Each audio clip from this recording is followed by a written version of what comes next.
To see all of our 2019 conference previews, click here. Projected standings, 2018 records: Stetson 48-13, 15-3, Jacksonville 40-21, 14-6, Florida Gulf Coast 32-21, 8-13, Kennesaw State 25-30, 11-10, Liberty 32-26, 17-10 in Big South North Florida 28-28, 10-11, New Jersey Tech 22-25, 9-12, Lipscomb 24-30, 9-12, North Alabama, first season in Division I team to beat. Stetson. The Hatters, 48-13, might not be able to replicate the historic success of their 2018 season that saw them reach Super Regionals, but they are still the favorites to come away with the ASUN title in 2019.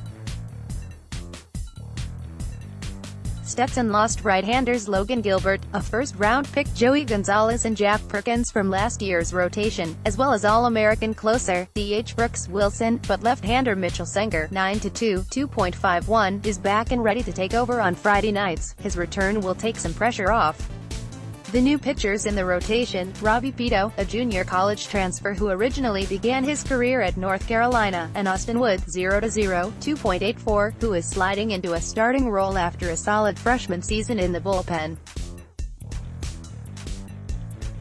Offensively, the Hatters return the bulk of their lineup, though the loss of Wilson is not insignificant.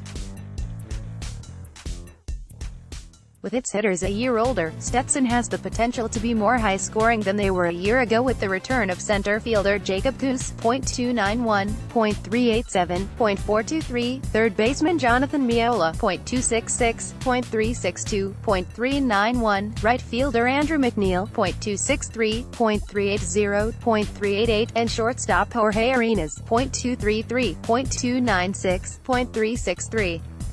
Also back is first baseman Eric Fogo, .236, .286, .407, who has as much raw power as anyone on the roster but had some of the typical ups and downs a freshman has in their first taste of college baseball. To that mix, Stetson added in a solid recruiting class featuring Pito and outfielder Noah Dickerson, right-hander Austin Knowles and first baseman Brandon Hilton, all freshmen who were drafted last June. Pitching will still likely be Stetson's calling card this season, but with a returning offensive talent in the fold, they could be a more balanced club. Player of the Year, Richie Garcia, 3B, Florida Gulf Coast. It's hard to be any more decorated than Garcia has been in his first 2 seasons at FGCU. In 2017, he was named the ASUN's Freshman of the Year after hitting .279, .397, .417. In 2018, he hit .324, .411, .533 with 17 doubles, 7 homers, and 50 RBIs on the way to being named to the All-Atlantic Sun first team. Certainly, his improvement from year to year has been impressive. From year 1 to year 2, he became a much more effective power hitter, and after not stealing any bases his freshman season, he went 7 for 8 stealing bases as a sophomore. With another jump like that in his junior season, he'll be in line to win the biggest piece of hardware yet in the conference's Player of the Year award. Pitcher of the Year, Mitchell Senger, LHP. Stetson Senger may have been in Gilbert's shadow last season, but he produced a special season of his own.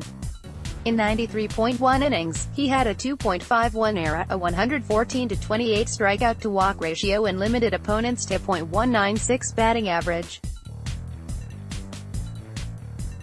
Over the summer, he was invited to pitch for USA Baseball's collegiate national team.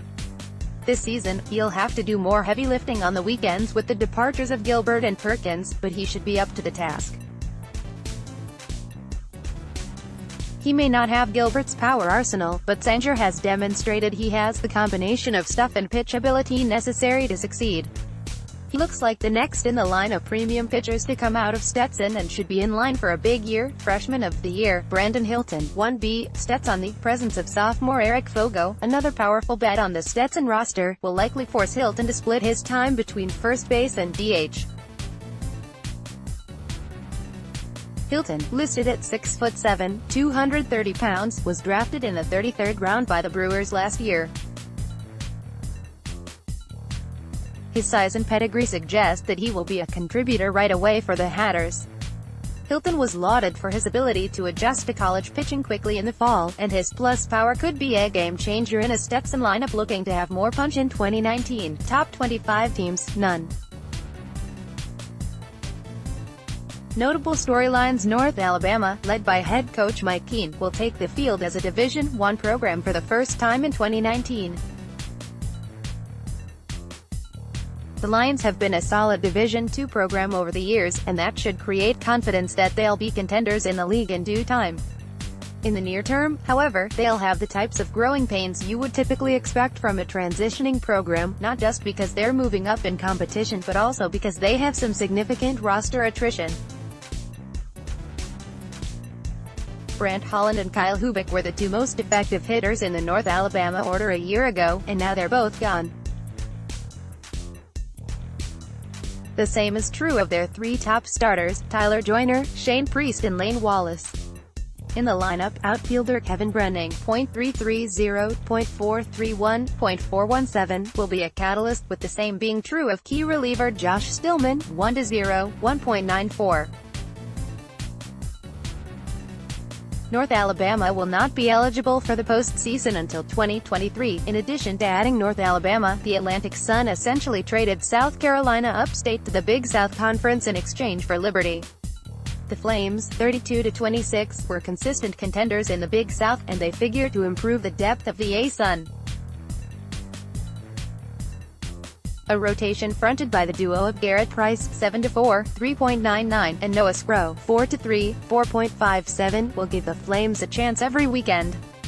One of the marks of recent Liberty teams has been plate discipline, and that should continue with the presence of hitters such as catcher Jonathan Embry, .239, .395, .438, who walked 44 times compared to just 30 strikeouts in 2018, and third baseman Tyler Gallazin, who struck out just 2 more times, 32, than he walked 30. Jacksonville, 40-21, last season reached regionals as a No.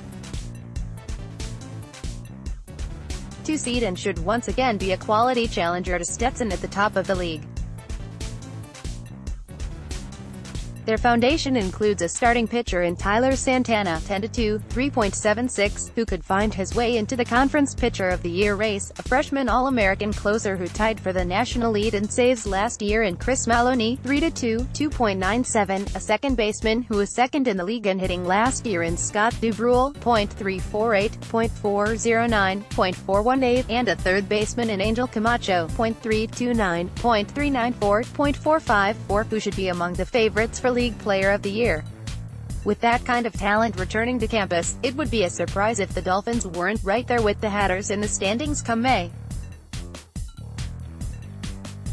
NJIT, 22-25, enjoyed a 13-win improvement from 2017 to 2018, and while a competitive A-Sun conference may not allow for another big jump in their win total, they're clearly continuing a move in the right direction. With all 3 weekend starters, senior Sean Lubreski, 4-5, 3.86, junior Tyler Stefflinger, 4-5, 2.87, and junior Jared Cacho, 3-6, 4.57, back in the fold, the Highlanders should be very solid in the rotation. Offensively, they're unlikely to overwhelm the opposition, but the return of brothers Julio, .352, .404, .512, and David Marcano, .297, .368, .352, shortstop Justin Etts, .272, .319, .356, and catcher Paul Franzoni, .271, .320, .391, plus the addition of dynamic freshman outfielder Andrew Ilcock, should make them competitive on that side of the ball as well. Top 10 prospects for the 2019 draft: Mitchell Senger, LHP, Stetson Mark Koffers, of Florida Gulf Coast Robbie Pito, RHP, Stetson Jacob Coos, of Stetson Trans Norman, of Kennesaw State Chris Maloney, RHP, Jacksonville Rishi Garcia, 3B, Florida Gulf Coastal Exprate, C, Florida Gulf Coast Tyler Santana, RHP, Jacksonville Zach Bryant, RHP, Jacksonville.